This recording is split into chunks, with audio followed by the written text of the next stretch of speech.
AK-47s because you haven't got any. We have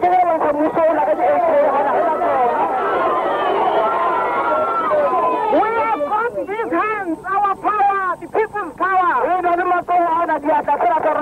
We are going to dismantle apartheid. We are not prepared for any so-called reforms to apartheid. You cannot reform a sin. Apartheid is a criminal act against mankind.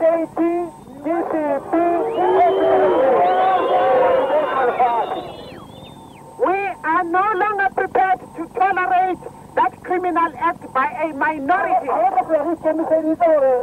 The white man has the audacity. He is 3.5 million. We are 30 million. The other regime can go to hell. Power to the people! Power to the people! Nobody announced the start of her campaign. She just arrived in the middle of a quiet meeting in Soweto and set it alight.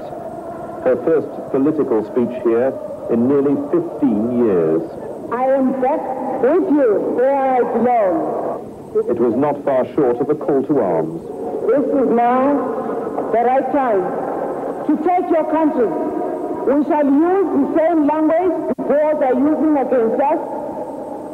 They know only one language, the language of the custards. We have no arms.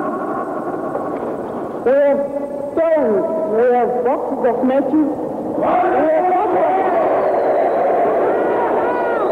While she was speaking, the army sent 2 armoured columns into Soweto, a show of strength and a different campaign to win hearts and minds. Heavily armed white conscripts got down from their trucks and armoured cars to hand out copies of their magazine Warrior on Soweto's street corners. The front page carried the message, "The Defence Force is your friend." Mrs. Mandela, unnoticed by the security forces, slipped out of Soweto to make another speech on the West Rand. The news had gone ahead. We cleaned up the white man's children. We could have killed them any day we wanted to. And the most frightening threat of all. With our necklaces, we shall liberate this country. The latest victim of the necklace died this weekend after the bodies of unrest victims were found in unmarked coffins. The undertaker's home was burnt down, a petrol-soaked tire was put around her neck and set alight. Death by the necklace, reserved for so-called collaborators. Mrs. Mandela's fiery politics, her appeal as a martyr after the years of state harassment, threatened to raise the political temperature still further.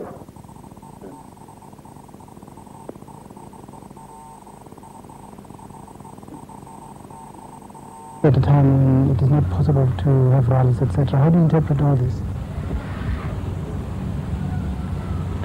The 31st year anniversary of the Freedom Charter comes about at a time when our country's political situation is as grim as it is. However, we have one aspect of our struggle which is hopeful for all the peoples of our land. We have one unifying factor. Though we may differ slightly with other people who belong to other schools of ideology, we have one unifying factor. We thirst for freedom.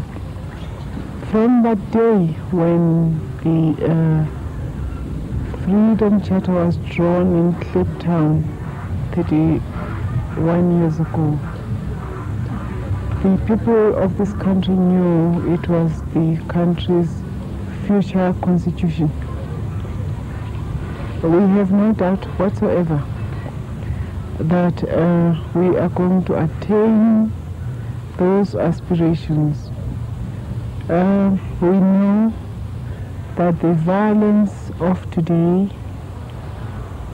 the acts of terrorism perpetrated by the racist minority fascist Pretoria regime are acts of the last kicks of a dying horse, and that we are going to take over this country. And the Freedom Charter, which was drawn in that memorable square, the Freedom Square of the people of this country, that's the future constitution of our land. A constitution which is most democratic, a constitution that embodies the aspirations of each and every one of those who thirst for freedom, a constitution that accepts the reality of our situation, that this country belongs to all who live in it. This country belongs to all who have made it what it is.